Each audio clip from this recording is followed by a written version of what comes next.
Here are 3 players to watch in the NCAA tournament that if you don't know, you better ask somebody. Everyone just loves New Mexico to upset number 6, have the potential to go at least one more round. Deron Holmes, Shahade Wells, and Enrique Freeman, 3 players you have to know about.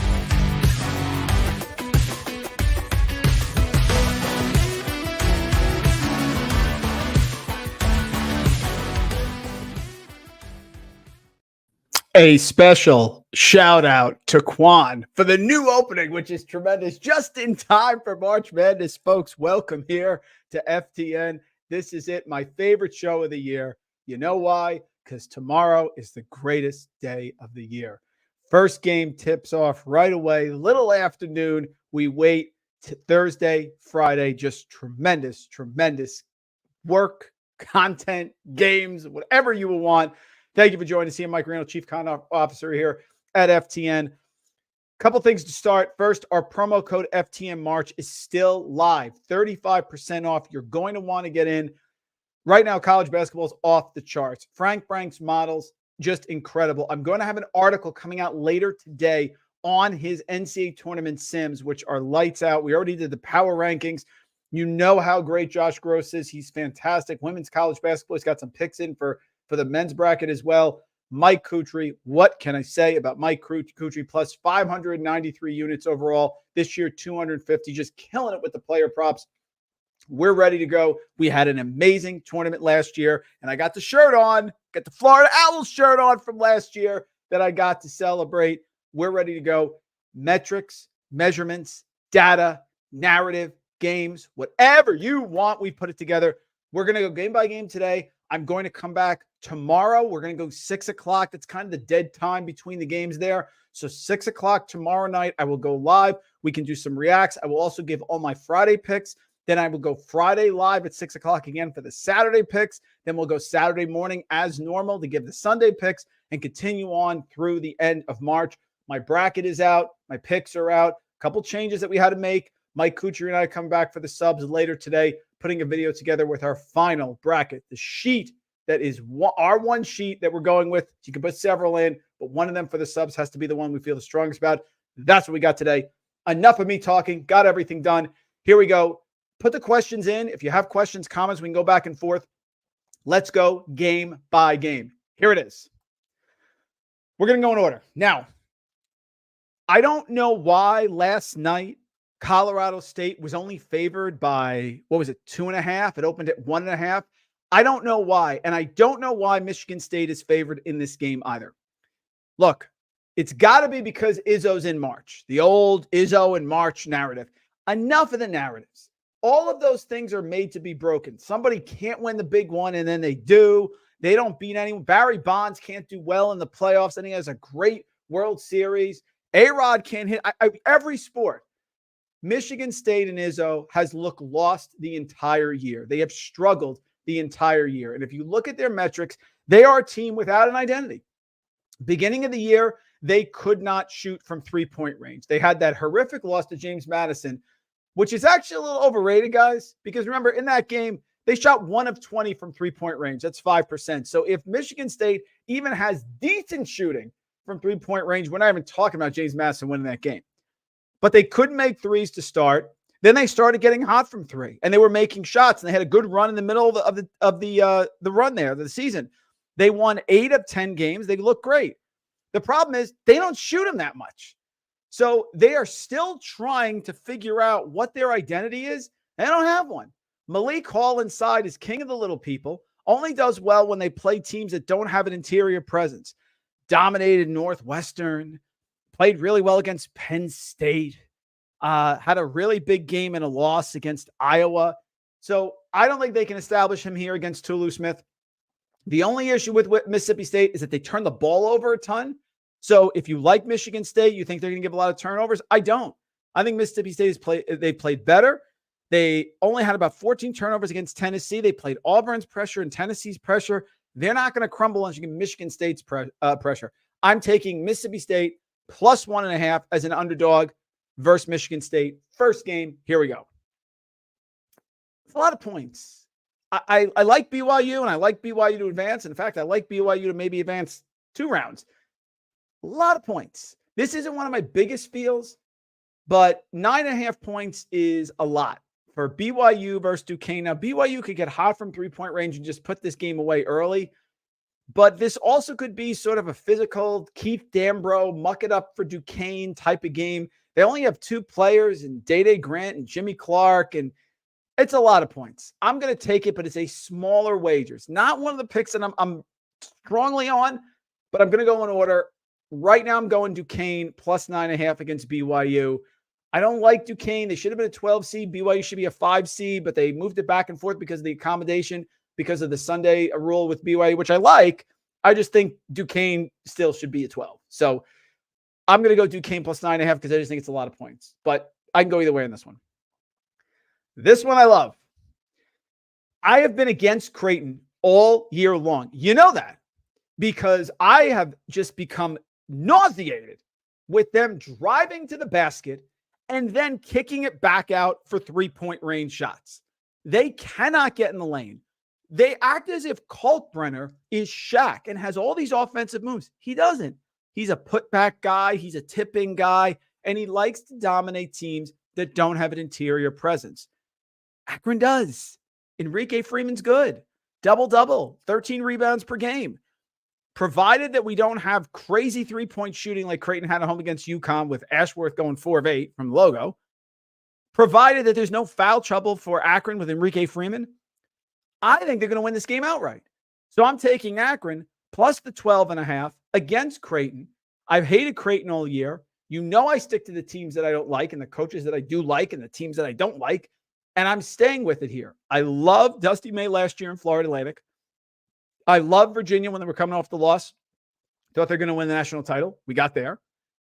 I don't like Creighton.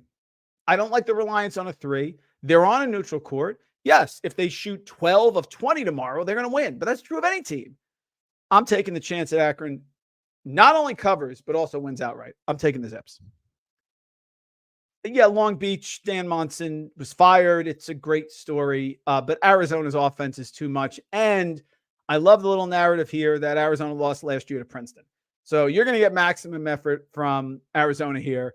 I don't like them going far in this tournament, but I do like them beating Long Beach. They just have to make some shots. They're going to push the pace. Eventually, they're going to have that run, and 8 will become 16, and that's all she wrote. Long Beach, nice job, nice run, tournament, good story. Dan Monson, former Gonzaga. I'm taking Arizona minus 20. Wagner. I love Wagner. Last night, totally sticking it to me with Howard. But let's take a look at exactly what Wagner's about, shall we? Wagner this year, horrific ineffective field goal percentage. Wagner this year plays at one of the slowest paces in college basketball, 361st. Wagner, 32% from three-point range. Wagner, 43% from inside the arc. So what happened last night? Well, let's take a look at it. When Wagner played Central Connecticut and beat them by 10, they shot 5 of 17 from three-point range. That's 29.4%. That was the semis of the NEC Conference Tournament.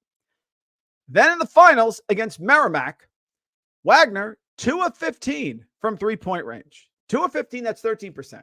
How'd they beat Merrimack? They were killing them on the boards. Out-rebounded them 42-27. Killed that zone. Howard last night. Wagner, 8 of 17 from three-point range, 47%. I don't think that's going to happen again. I don't think Wagner can do that again. North Carolina run away and hide. RJ Davis, Biggs inside, Harrison Ingram. I will take North Carolina. It's a big number. And you know I hate laying big numbers. Wagner has 7 scholarship players. I don't think they're going to shoot well from 3. And this game has 34-14 written all over it. Not just for Virginia, this time for Wagner.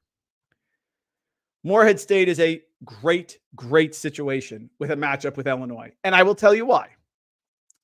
The reason that these large school teams sometimes get upset is because there are small school teams that can match them one-on-one. In this particular case, here's the situation.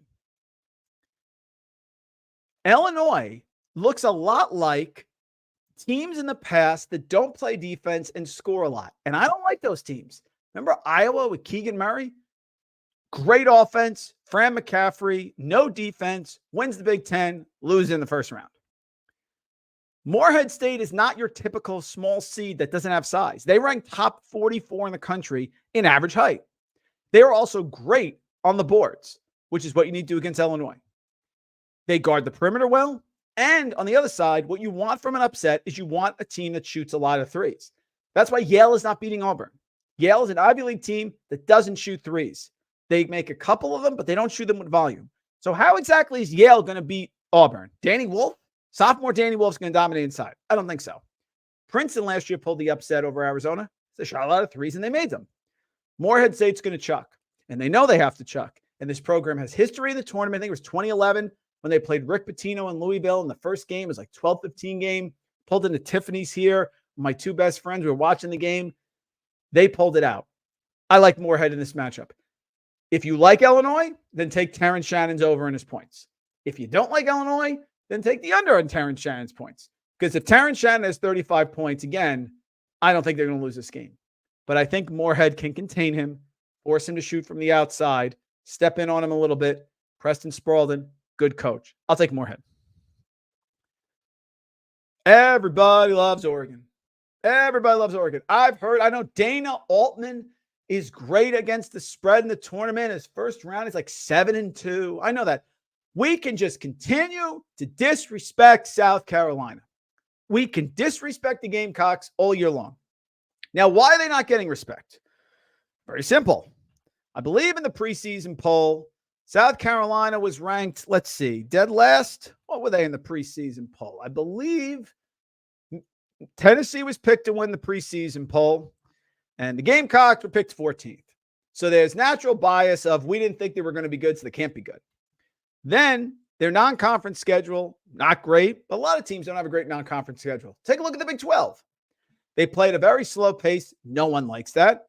And their metrics are good, but not great. And they don't force a lot of turnovers. Here's the problem. The proof is in the results. They beat Kentucky at home by 17.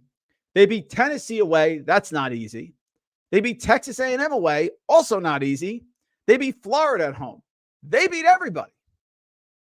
And they gave Auburn, they played Auburn in the tournament, and Auburn just got off to a start and buried them because they got out and ran, and they were just scalding hot 9-19 from three-point range.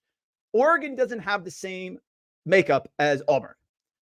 It's Dante inside, which they're going to bang with him a little bit and rebound. That's not going to throw them off. They're good, but not great from the outside, Oregon. You look at the Ducks this year, 33% from three-point range, 52% from inside the arc is solid. But defensively, they can be eaten up in the interior. And there's two ways to get you in the interior. One is the post play, and one is driving into the interior. I like South Carolina here. LeBron Paris is a great coach. I know Oregon is hot. This is still an Oregon team that is not much outside of Dante, and they're not going to be flamethrowers like Auburn and hit a ton of threes. And if they do, they're going to win. But that's how you beat Lamont Paris in a slow-down defense like Virginia, all these teams. You get scalding hot from three. They do help and recover. They do the pack line, get in the gaps. You can kick and get threes. I don't think Oregon can make them consistently. And I think South Carolina, in what looks to be a slow game that's going to be intense, slow, physical, will execute better than Oregon. I'm taking South Carolina. Coin flip here. Dayton has the best player on the floor in Deron Holmes. And I don't think Nevada has an answer for them inside. Yes, Nevada has been really hot, but most of their wins have come to Mountain West. And when I get stuck like this, I believe in fading the Mountain West. That's what I do. Dayton is the third best three-point shooting team in the country, 41%. Dayton stumbled at the end of the year and didn't do well in the A-10 tournament because they didn't have their point guard. Dayton is not very deep. So when Dayton lost their point guard, which was Javon Bennett, they were in trouble. First of all, they were drilling Loyola Chicago away. They were up 35-29 going into the half. And then they played well in the second half, and then Bennett got hurt. And when he went out, they have Cheeks, they have Elvis, they have Holmes, they have Santos, and that's it. Kobe Bray is good, but you want him to be sort of an in-and-out player shooting threes, not to rely on him day in, day out. Bennett has recovered. He's playing well. He's back. He played against Duquesne. They beat St. Louis. They won at home over VCU even without him. I think Dayton's better than Nevada. I think they're going to win here. And the only thing that concerns me is this game's in Salt Lake City. That's elevation.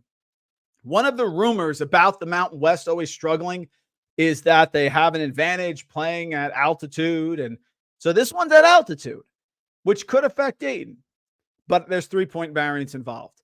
I'm taking Dayton here as the underdog, plus 1.5 against Nevada. I like either one of these teams, and whichever team goes through, I'm going to put them ahead again over Arizona. But I like Dayton here. Couple games left. Playing game always gets hot. Very simple on this one also. You are not here at this show or at FTN to blindly tail everyone. Sure, you just tail some people that you want to follow. Mike Kutry, I tail him all day. But the bettors that we have that come at FTN and those that watch the show, you're coming with your own opinions. You have opinions on these games. You have teams you like. You're here for the conversation so we can go back and forth. I will tell you this. If you like Texas in this matchup against Colorado State, take Dylan Dessou over. I think he's at 15 points, 15.5, maybe 16.5 points. Because Dylan Dessou has to have double figures for them to win this game. Last 5 games that Dylan Dessou has had single digits, Texas has lost. He's the bellwether. There's Max Asmus. There's Lindsey Hunter. But Colorado State can match up with those players on the perimeter. Isaiah Stevens is wonderful. He may be the best player on the floor. But Dessou is the guy they don't have an answer to because he's the big, he's the floater, everything he does. He was the centerpiece of that magic run last year.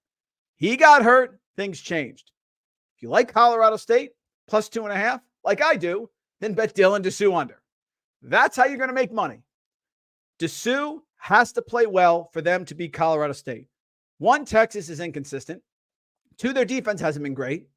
3, they don't rebound that well. And that's how you beat Colorado State. You hit the boards because they don't rebound that well. But this is a very equal matchup with the exception of Dylan Dessou. If you like Texas, lay the points, take Dessou over. You like Colorado State? Go under on the points, take the underdog. I'm taking Colorado State. It's a lot of points. A lot of points. Everybody likes Kentucky. Everybody's a fan of Kentucky. Offense is sexy. Chicks dig the long ball. Everybody likes offense. A lot of points against Greg Campy. Trey Townsend is going to have a day here. I would like Trey Townsend also to go over on his points in this matchup because Kentucky hasn't played defense against anyone. Now, am I ready to say Oakland's going to beat Kentucky? No, because Reed Shepherd could go nuclear and Rob Dillingham, of Netflix fame, by the way, could come in the game and wreck the game. That's fine. They've played well. But remember, you have John Calipari going against a really good coach in Greg Campy. I think he finds a way to keep this game close. I think he's got the talent to do so. Oakland is a really good team. We made a run at him with Milwaukee. Didn't work out. Lost in the finals. I'm taking Greg Campy in Oakland. Trey Townsend over in his props as well. Oh, boy. You know, just because it's the sexy pick doesn't mean the sexy upset doesn't mean that it's wrong. I don't think this one's wrong. Gonzaga is a shell of their former self. They really miss having a player who can just get a bucket and settle you down like Drew Timme. They really do. And that's how they made their run last year. This year, the Zags are scalding hot from three-point range, but only recently. 38.7% inside the WCC, but 35.5% overall. They don't take a lot of them either. And I have a lot of questions about their backcourt. Ryan Nembhard is great, but I have questions about Nolan Hickman. I don't think Nolan Hickman's very good, and I don't think he's going to be able to score against the pressure of McNeese. When the pressure gets hot and the defense is good, Nolan Hickman struggles. You need evidence of that? St. Mary's WCC final, Nolan Hickman, 6 points. St. Mary's end of the season game, that Gonzaga won 4 points. When Nolan Hickman doesn't play well, they lost away at Santa Clara, 77-76.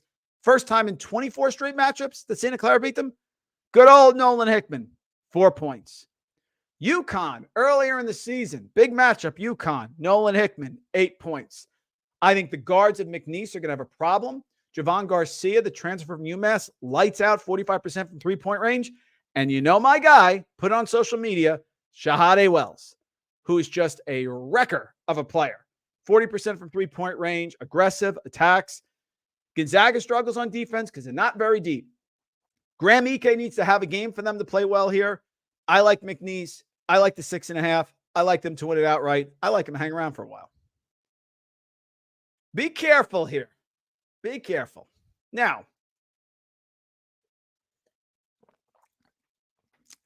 you know the rule about teams that are seeded that were not seeded in the preseason top 25 poll and are a top 2 seed in the NCAA tournament haven't won a game in like 20 years. So that means that preseason poll, you're not ranked, but then you end up being really good during the season. You're in a top seed. You get knocked off. All right, that's a bit narrative street for me, but that exists. Number 2, variance with Iowa State. You know they play at a slow pace. You know teams can keep it close with them. 3, how about 3-point variance with Iowa State? How about that one? Iowa State this year, 34.9% from 3. In the game against Houston that they won the Big 12 tournament, 9-22 from 3. How about the Baylor game that they won? 10-20 from 3. That's 50%. The Kansas State game was more like them. They only shot 1 of 14 from 3. But South Dakota State is going to slow it down with them.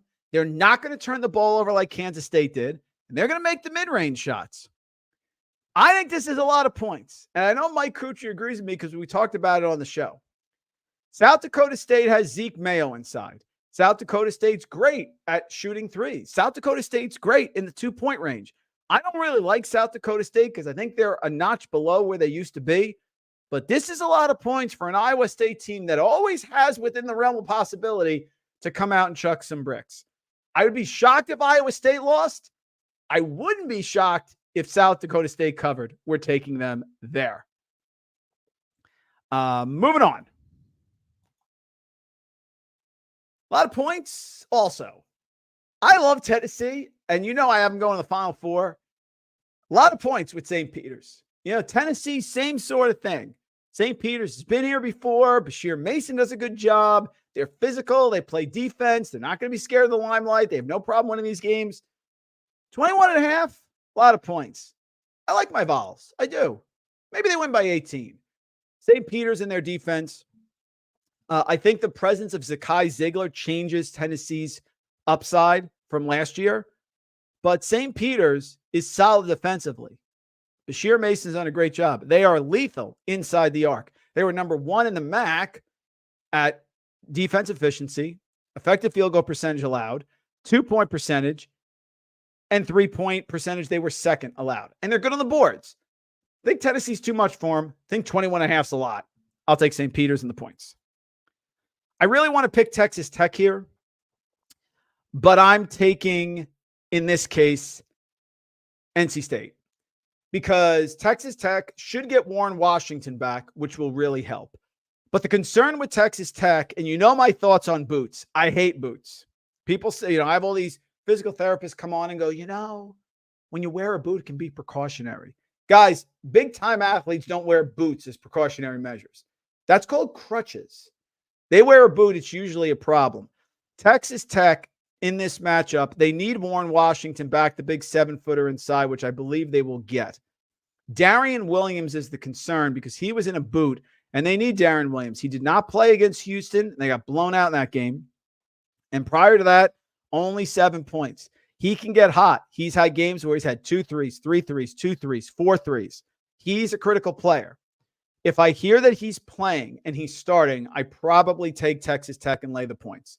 But given that I don't know that, and DJ Burns is so damn hot right now, I'll take the 5 with NC State. It's a coin flip. I like Texas Tech better, but I need to know if they're at full strength. So I reserve the right to change this pick if I get new information. But this pick is being made with the idea that Darian Williams is out and Warren Washington is playing. If Warren Washington doesn't play, this line's going to drop. I'll take the 5 with NC State. No Kevin McCullough. I'm not laying the points. And I get it. DeJuan Harris is probably the best point guard in college basketball. He's second to Tyler Kolek. Dickinson's still great inside, but they don't have a lot of depth. And I've seen Achor have a night against Western Carolina. We went for 35 points. So Dickinson's going to have his hands full with Achor. And Sanford wants to get up and down the court. Bucky McMillan's a great coach. It's hard for me to see Kansas losing this game, but it's not hard for me to see Kansas losing this game without McCullough. Sanford under Bucky McMillan, Played Purdue, they struggled away. Played VCU away, lost by 10, but that game was close late. Outside of that, they have played within the conference, but they look really good. They shoot a ton of threes, which is what you want from an upset. You don't want a team who's playing slow like Yale, upsetting a powerhouse team. Samford's going to shoot threes. Samford forces a ton of turnovers. They're top 20 in the country in turnovers forced.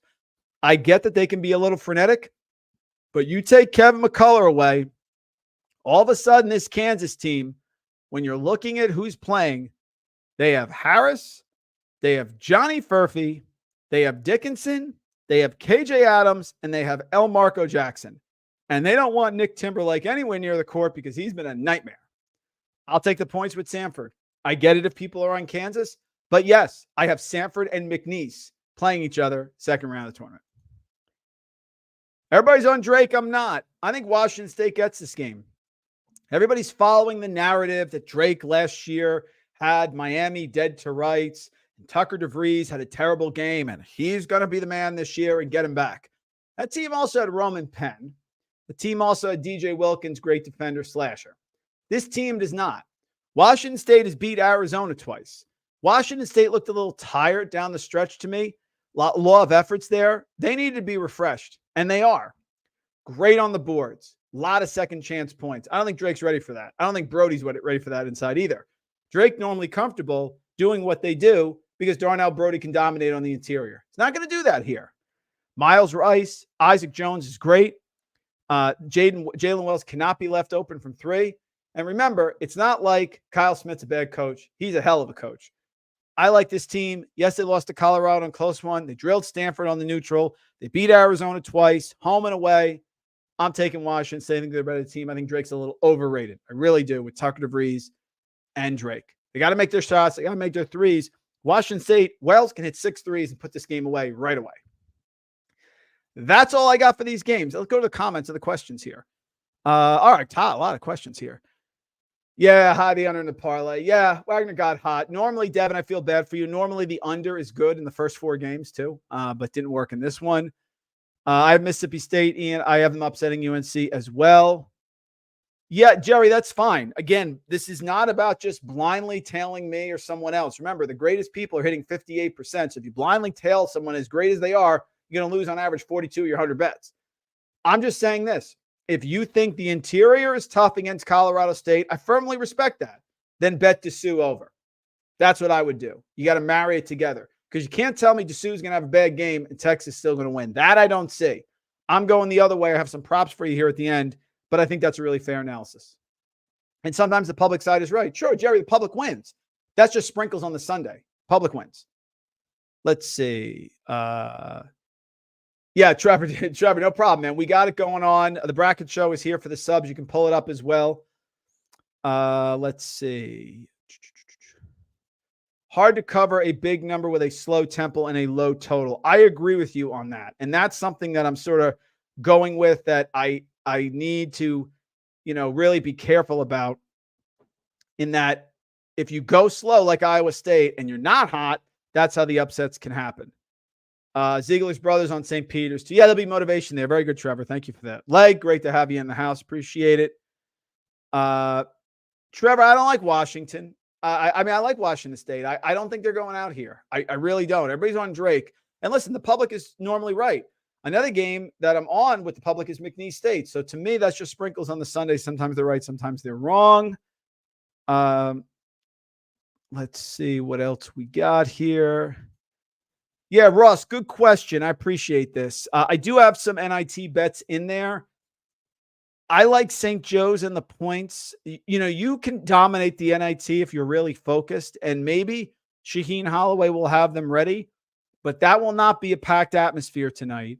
The guards on St. Joe's are lethal and can make a lot of threes.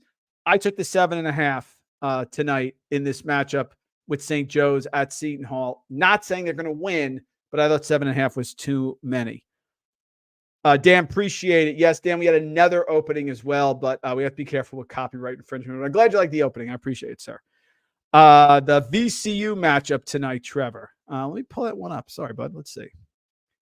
The VCU matchup tonight. Let's see. Yeah, Villanova. I'm taking VCU in that matchup. I think Villanova is dead man walking. I don't think they're playing hard for Kyle Neptune. I don't think they're motivated tonight at all. Joe Bamisil, points over. Go with that as well. I like VCU as well.